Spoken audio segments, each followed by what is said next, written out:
It's cool to give someone to look up to and know that if I can do it, that the girls can do it too. So if I can just continue to be that ambassador for women, I mean, that's the future. Women are the future. I don't know what you're talking about. In 2020, the Indian Challenger officially became the king of the baggers. These are the stories of 3 teams and riders prepared to defend the crown.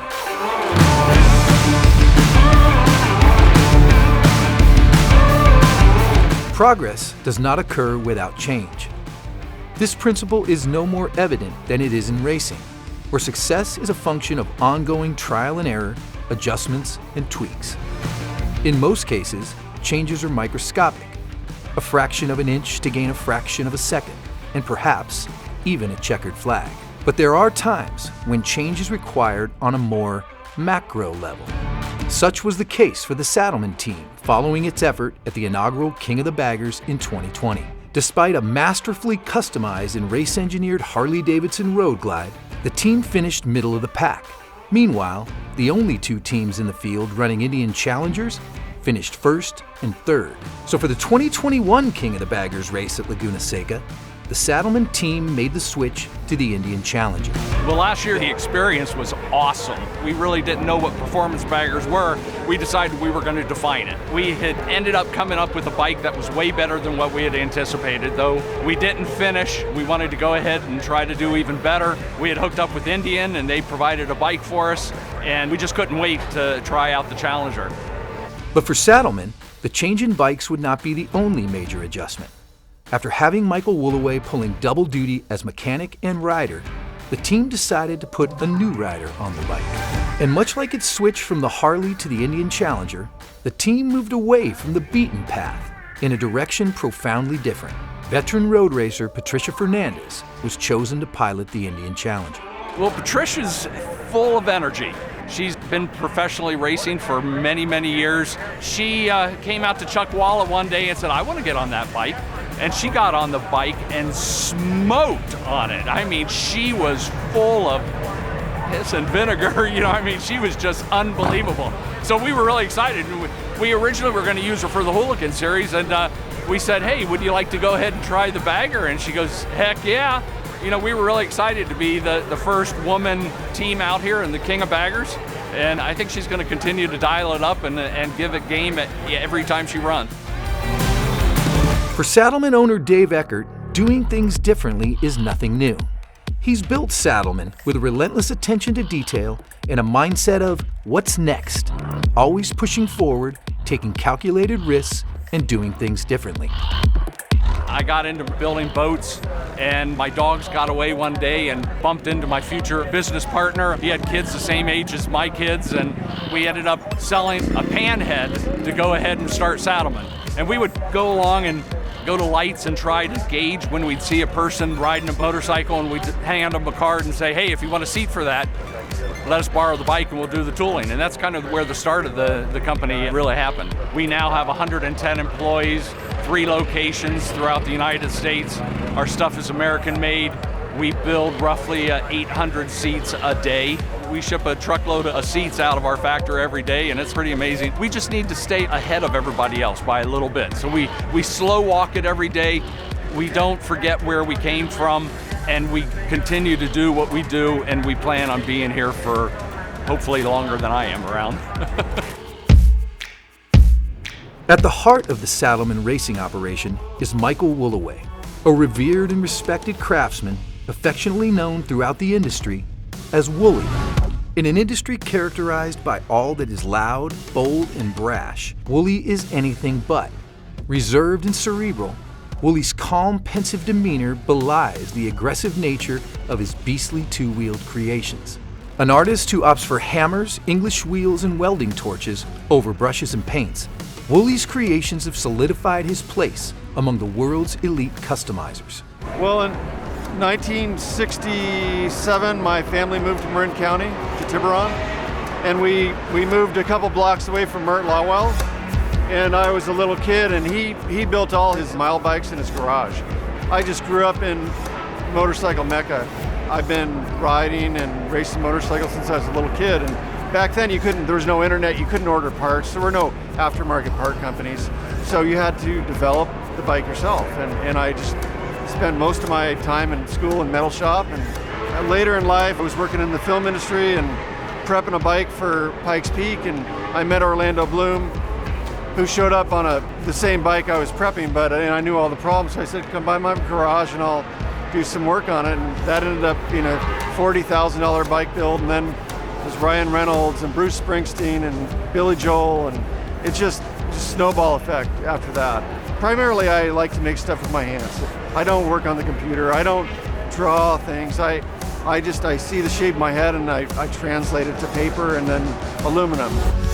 With the Indian Challenger as his newest canvas, Wooly delivered yet another of his masterful transformations, where form refuses to compromise function, the ultimate marriage of beauty and beast. The Challenger, started out as really a much better platform to build a race bike out of.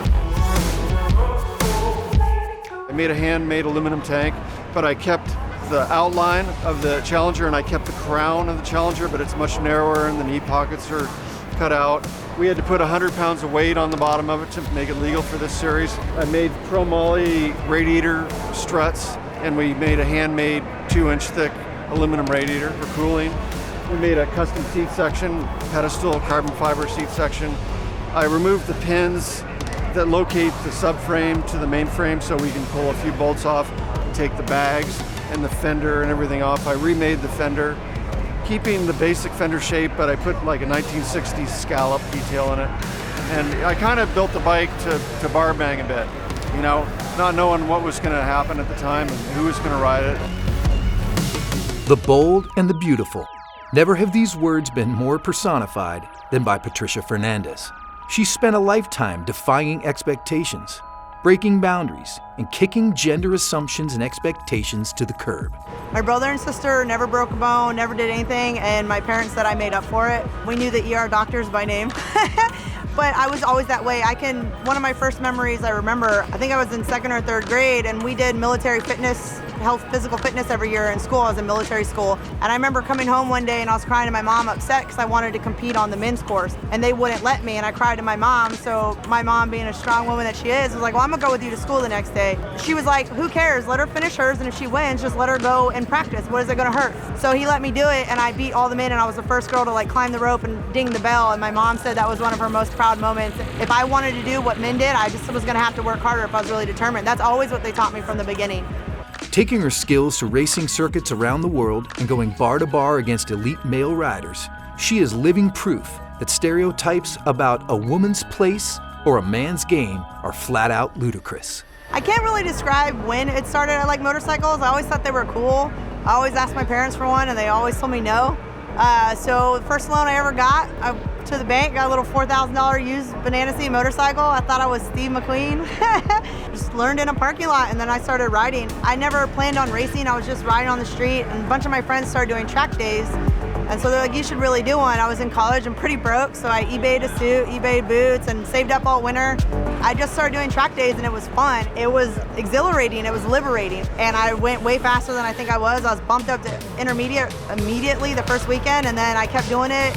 I was in an advanced group, and they told me I should maybe try club racing, and I was like, oh, okay. So tried club racing, I won a bunch of championships.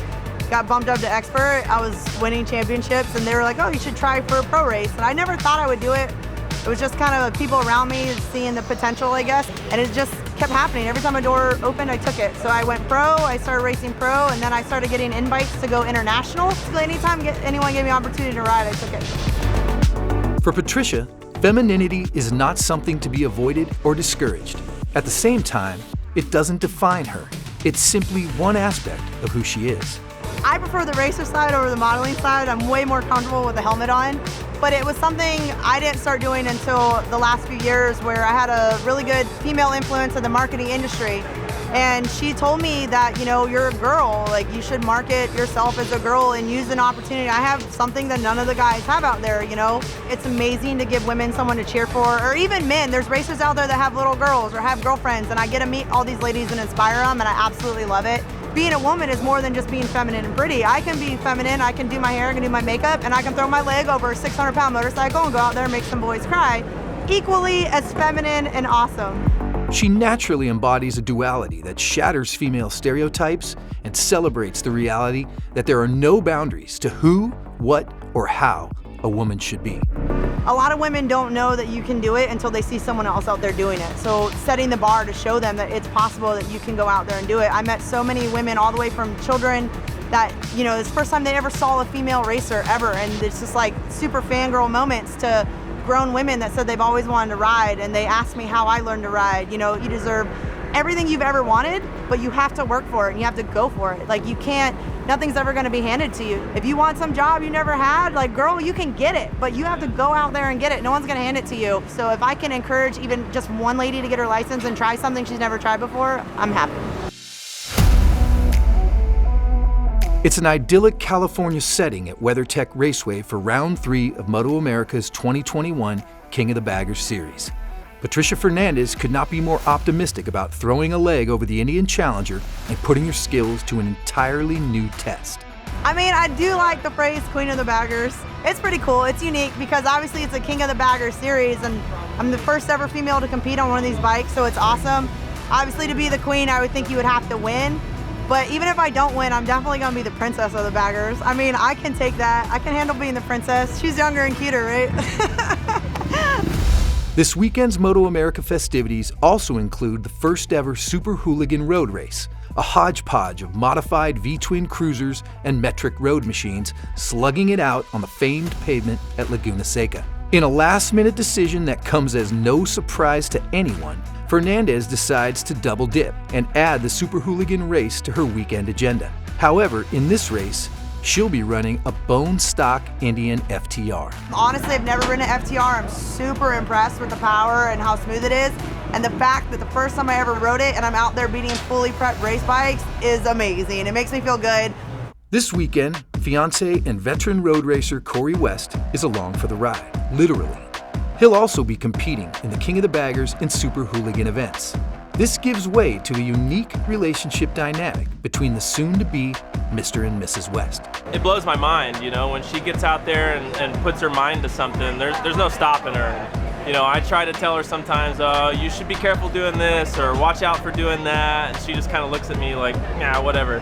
Corey and I both being in the same classes for the bagger and the hooligan does spark a little bit of rivalry. It's pretty interesting. I mean, one's a boy, one's a girl. We're also dating. He's on a Harley, I'm on an Indian, so there's definitely smack talk going on. I'd be proud if he did beat me, but it's not gonna happen.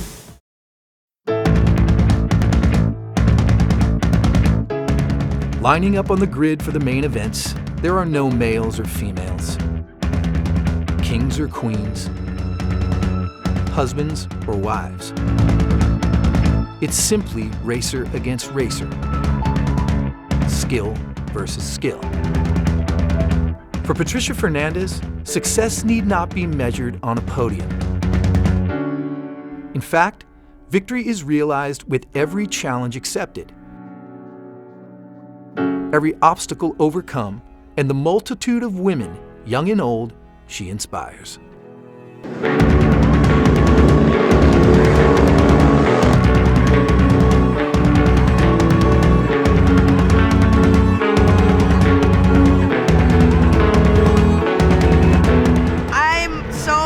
Proud to be the first ever female to race a bagger.